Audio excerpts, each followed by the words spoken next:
There's a saying that a business with no sign is a sign of no business.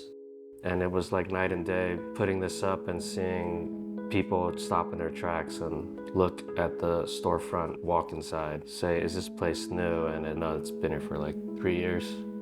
Day one, nobody knows what the hell's going on. They kind of see painting and they see somebody behind the window applying paint to the glass. That's about it. They keep walking. But by day 2 or 3, you start seeing gold up in the window and people are looking at that and just being like, what is that? And just seeing the sunlight reflect off the gold, seeing their reflection, it really catches your eye and attention, and it makes you want to stop and look at it.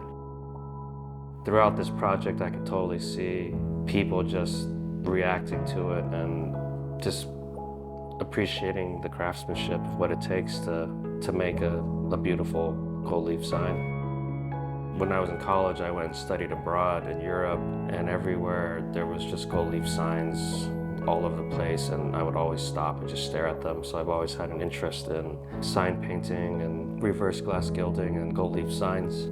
It took time, and I met my mentor, and he kind of gave me the tools to get started and just kept practicing.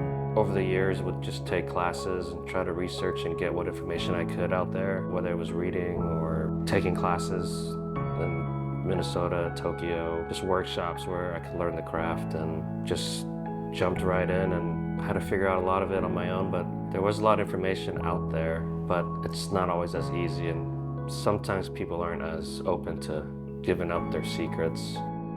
And then it's just a lot of practice, trial and error, and trying to figure it out. As I'm doing it, it's very meditative. I'm focusing on what I'm doing and watching the material, and you do it enough that you kind of know what to expect, and just trying to make sure that everything's happening the way you want it to be, and it's being applied as cleanly as possible, and that you're just doing good work. The past 10 years, there's been a huge resurgence in learning the craft of sign painting and gold leaf reverse gilding, and people are teaching it. There's a lot more resources and information out there, and it's been super awesome to just watch it come back with a vengeance. Vinyl was introduced, and it just became a cheaper way for people to do signs, and businesses could afford that, so that's what happened. And now there's just this huge new generation that are just coming back, and it's just going to take it to the next level.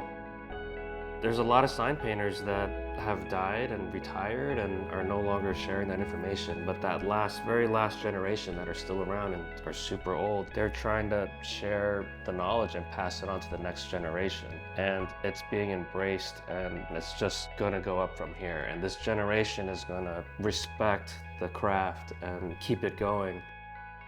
There are classes that you can take now. Before, that was, you had to get a mentor, or you had to pay thousands of dollars to learn. But now it's so many resources out there for people to jump in and experiment and have fun with this medium and make some really cool shit.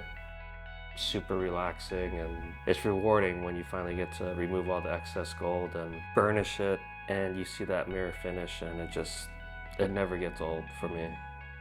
When it's hand painted, there's imperfections in the letters. One O might look different than the next O, but what my mentor told me, it's called humanism. It's what shows you that someone made this with their hands and it wasn't cranked out on a machine. And that's what makes it beautiful.